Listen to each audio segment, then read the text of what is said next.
NT Ramarao గారి నాయకత్వం. జై తెలంగాణ. తెలంగాణ విద్యార్థి అమర వీరులకు. ఈరోజు విషయం ఏంటంటే 2 విషయాలు. అమ్మా నాతో డైరెక్ట్ మాట్లాడినాక మీరు చెప్పినాక కిందాక మళ్ళీ నేను మీకు మాట్లాడతాను.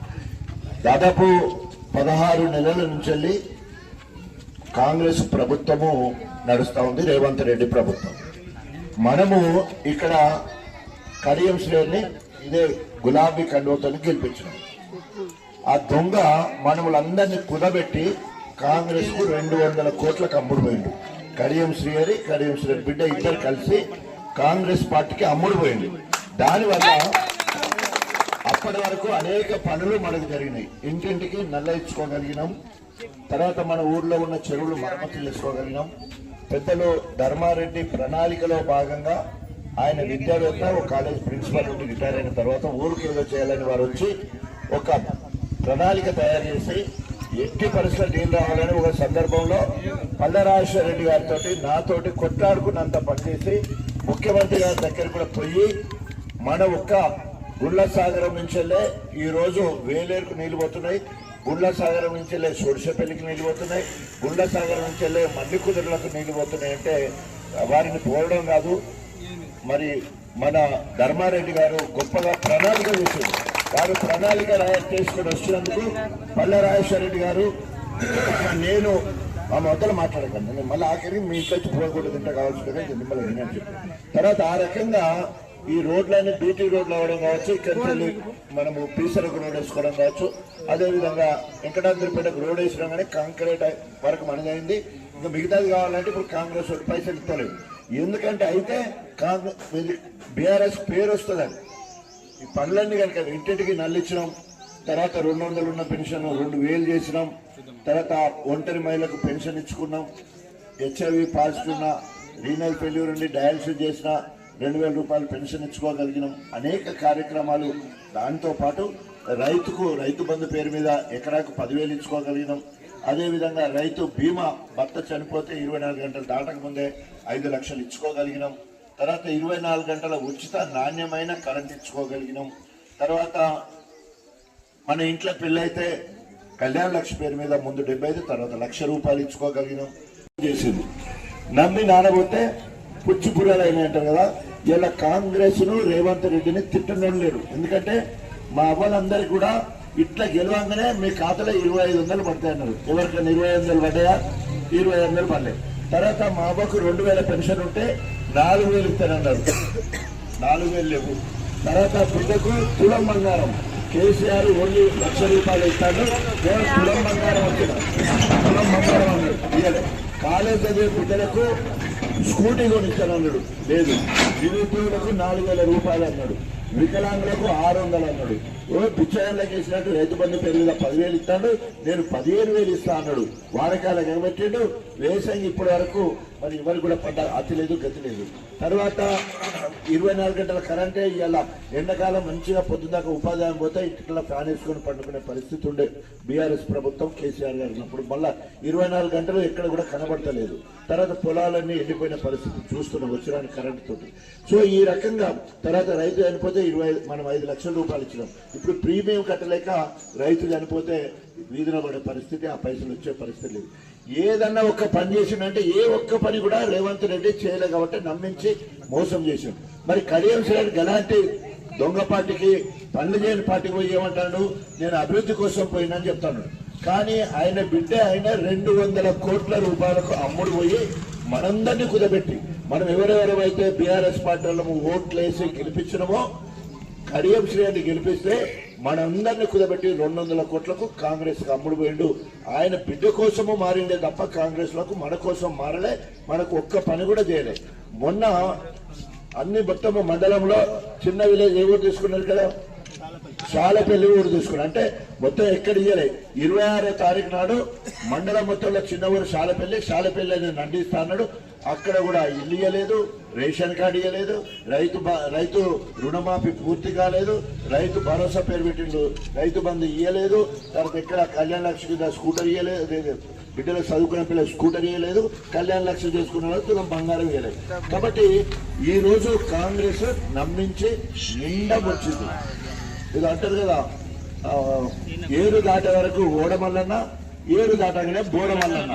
ఇప్పుడు మన వాళ్ళందరినీ బోడమల్లన్న చేసేసాడు, ఆయన మాత్రము గద్దెనెక్కి కూర్చున్నాడు. కాబట్టి ఇప్పుడు ధర్మారెడ్డి గారు చెప్పినట్టు ఎవరైతే ఒక పార్టీ నుండి గెలిచి, అంటే ఇప్పుడు కరీంస్ గారి బీఆర్ఎస్ పార్టీ నుండి గెలిచాడు, సో ఆయన పార్టీకి రాజీనామా చేయాలి, ఎమ్మెల్యే పదవికి రాజీనామా చేయాలి, ఎలక్షన్లో పోవాలి. మీ అందరి ఆశీస్సులతో నేను ముందుగా కాంగ్రెస్ పార్టీ నుండి గెలిచాను. మీ అందరి ఆశీర్వాదంతో కాంగ్రెస్ పార్టీ నుండి నేను గెలిచాను. గెలవంగానే తెలంగాణ కోసం రాజీనామా చేయాలి. రాజీనామా చేయమంటే కాంగ్రెస్ పార్టీకి రాజీనామా చేసిన, ఎమ్మెల్యే పదవికి రాజీనామా చేసిన, తెలంగాణ జెండా పట్టుకుని మళ్ళీ మీ దగ్గరకు వచ్చి అంతకుముందు 12,000తో వెళ్తే తెలంగాణ జెండా పట్టుకున్నాక 33,000 మెజార్టీతో గెలిచిన, మళ్ళీ 50,000 మెజార్టీతో గెలిచిన, మళ్ళీ 37,000 4 సార్లు వరుస గెలిచిన. నీకు సిగ్గు శరముండి, నీకు దమ్ము ధైర్యం ఉండేది ఉంటే కడియం శ్రేణి కూడా నా లెక్క నీ పార్టీకి రాజీనామా చేయి, గెలిచిన పార్టీకి నీ ఎమ్మెల్యే పదవికి రాజీనామా చేయి. ఇవో నేను కాంగ్రెస్ పార్టీకి అభివృద్ధి కోసం పోయినాని ఏ ఇంటికి పోయి, ఏ ఇంటికడ ఇవాళ ఏమంటారు, ఏ ఊర్లైనా హనుమంతుని గుడి లేని ఊరుండదు, కేసీఆర్ పథకం లేని ఇల్లు ఉండదు అంటారు. అది 24 గంటల కరెంట్ అన్న వస్తుంది, లేదంటే పెన్షన్ అన్న వస్తుంది, రైతు బంధు అన్న వస్తుంది, రైతు బీమా అన్న వస్తుంది, ఏదో ఒకటి ఇంటింటికి ఏదో ఒకటి చేరింది. ఇలా కాంగ్రెస్ ఇప్పటి వరకు గవ్వే నడతానే తప్ప కాంగ్రెస్ వచ్చినాక ఏ ఒక్క పని కూడా మనకు జరగలే. ఉన్నదన్నమాట, జరిగితే జరిగిందని చెప్తాం. ఏది జరిగింది, ఒక ఆర్టీసీ బస్సు ఫ్రీ అంటారు. మనం ఎన్నిసార్లు పోతాం ఆర్టీసీ బస్సు, నెలకు ఎన్నిసార్లు ఎక్కుతాం? ఇప్పుడు ఎన్నిసార్లు ఎక్కుతాం? నువ్వెన్నిసార్లా? ఎప్పుడో నెలకు ఒక్కసారి చుట్టాలని పోతాం అంతే తప్ప రోజైతే బండ్లు రావచ్చు. అంటే ఇంత మనిషికి ఎంత లాభం జరుగుతుంది? 15 రూపాయలు, 20 రూపాయలు, 50 రూపాయలు, 100 రూపాయలు. సిగ్గుశరం ఉండాలి కదా. కాంగ్రెస్ పార్టీ వచ్చినాక ఒక మహిళకు 100 రూపాయల 2500 ఇస్తానన్నాడు ఒక్కొక్క మహిళకు. నెల కాగానే మీ ఖాతాలో 2500 పడ్డారు. 25 అంటే ఏదో 100 రూపాయలు ఇచ్చి అందరు కూడా 100 వాడుతున్నారు బస్సు కూడా. కానీ 100 రూపాయలు ఇచ్చి మహిళలకు అంతా చేసినామంటే మహిళలను నమ్మించి మోసం చేయడం. అందుకనే ఇవాళ అనేక రకాలుగా ఇచ్చిన ఏ హామీ నెరవేరలేదు. కాబట్టి కాంగ్రెస్ ను కర్రు కాల్చి వాత పెట్టడానికి సిద్ధంగా ఉన్నారు. సో దాంట్లో భాగంగా ఈ రోజు రేపే 27వ తారీఖు బీఆర్ఎస్ పార్టీ, అంటే ముందు కాంగ్రెస్ ఇప్పుడు బీఆర్ఎస్ పుట్టినరోజు పండుగ ఎల్కతుర్తిలో జరుగుతా ఉంది. కేసీఆర్ గారు వస్తున్నారు. కేసీఆర్ గారు 14 ఏళ్లు ఉద్యమం చేసి సావు నోట్లో తలబెట్టి తెలంగాణ రాష్ట్రాన్ని సాధించి 10 ఏళ్లు పాలించి భారతదేశంలో అందరికంటే మంచి పాలన అందించడం జరిగింది. మనకు బతుకమ్మ పండుగ వస్తే చీరలు వచ్చేది, క్రిస్మస్ పండుగ వస్తే చీరలు వచ్చేది. ముచ్చట అది ఇంత చీరని ఏందని కాదు, అమ్మగారి కుంకుమ ఏదంటారు పసుపు కుంకుమ లెక్క మనకి ఇంత చీర వచ్చేది.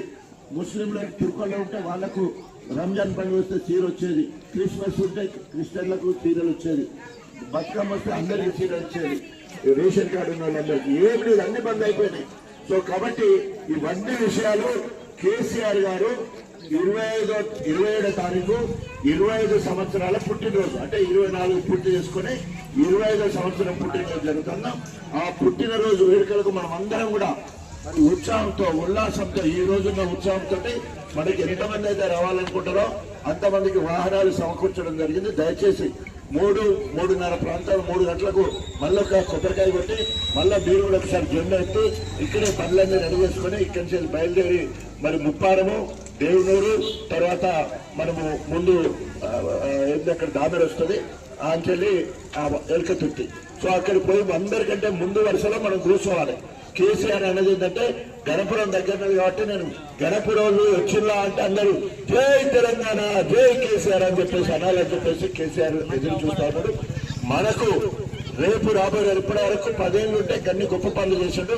రేపు కాంగ్రెస్ పార్టీని ఎండగట్టడానికి, లేదా 2000 పెన్షన్ 4000 చేసేందుకు, లేదా ఇంటింటి మహిళలకు 2500 ఇచ్చే వరకు, ఆడబిడ్డ పుడితే తులం బంగారం ఇచ్చే వరకు, అదేవిధంగా వికలాంగులకు 600 ఇచ్చే వరకు, ఎవరికైతే ఇల్లు లేవో ప్రతి ఇందిరమ్మ ఇల్లు ప్రతి ఇంటికి, ఎవరికైతే ఇల్లు లేవో ఇల్లు వచ్చే విధంగా, ఇవన్నీ జరిగే విధంగా 27వ తారీఖు తర్వాత మనం పోరాటం చేయాలని చెప్పేసి కేసీఆర్ పిలుపుతాడు. ఆయన ఇచ్చిన పిలుపుతోడుగా మనం కొట్లాడితే ఇలా తెలంగాణ వచ్చింది.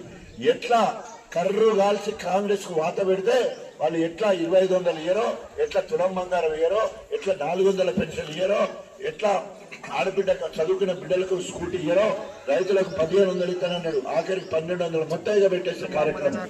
సో ఇవన్నీ ఇచ్చే వరకు పోరాటం చేస్తాం. ఇప్పుడే మనం అధికారంలో రాము, కానీ ఇక్కడ ఒకవేళ కడిగే శ్రీహరి బీఆర్ఎస్ నుండి గెలిచి కాంగ్రెస్ పోయింది కాబట్టి ఆయన రాజీనామా చేస్తాడు, తప్పకుండా చెయ్యాలి. లేకపోతే 6 ఏళ్ళు నువ్వు పోటీ చేయొద్దని వస్తుంది కాబట్టి తప్పకుండా రాజు. అది 6 నెలల 3 నెలల తప్పకుండా గణపురంలో ధర్మారెడ్డి గారు చెప్పినట్టు ఎలక్షన్లు వస్తాయి.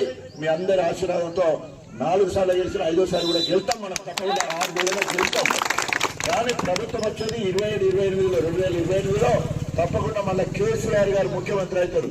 ఎవరైతే హామీలు ఇచ్చిండో ఇప్పుడు రేవంత్ రెడ్డి చేయని అన్ని కూడా 2500 నెలకిచ్చేది కావచ్చు, 2000 4000 చేసే పెన్షన్ కావచ్చు, వికలాంగులకు 6000 చేసేది కావచ్చు, రైతు కోసం 1500 ఎకరానికి ఇచ్చేది కావచ్చు, రైతు రుణమాఫీ పూర్తిగా చేసే విషయం కావచ్చు, 24 గంటల కరెంట్ కూడా అవన్నీ కావాలంటే మళ్ళీ కేసీఆర్ రావాలి. తప్పకుండా అన్ని పనులు జరుగుతాయి. అదే విధంగా కడియం శ్రీకి సిగ్గు శరము లజ్జ ఏమైనా ఆయనకు మానవీయ కోణంలో ఆయనకు నైతిక విలువలు ఉంటే, రాజ్యాంగం అంటే గౌరవం ఉంటే, అదే విధంగా ప్రజాస్వామ్యం అంటే గౌరవం ఉంటే వెంటనే రాజీనామా చేసి నువ్వు నమ్ముకున్న కాంగ్రెస్ అభ్యర్థిగా నువ్వు రావాలని చెప్పేసి డిమాండ్ చేస్తూ మన గణపురం నియోజకవర్గ బీఆర్ఎస్ శ్రేణులు, తెలంగాణ వాదులు, ఉద్యమకారులు, అభిమానులు, మహిళా మా తల్లులందరూ కూడా ఎప్పుడు వస్తావా బిడ్డ నీ సంగతి చూస్తామని చెప్పేసి ఎదురు చూస్తా ఉన్నారు. అప్పుడు రాజీనామా చేయకుండా ఏ ఊరికి కడియం శ్రేణి అడుగు పెట్టకుండా తరిమి కొట్టాలని చెప్పేసి పిలుపునిస్తూ రేపు జరగబోయే పండుగ వాతావరణంలో రేపు బీఆర్ఎస్ పుట్టినరోజు పండుగను గొప్పగా ప్రతి ఒక్కరూ మన ఇంటి పండుగ లెక్క రావాలని మనస్ఫూర్తిగా కోరుకుంటూ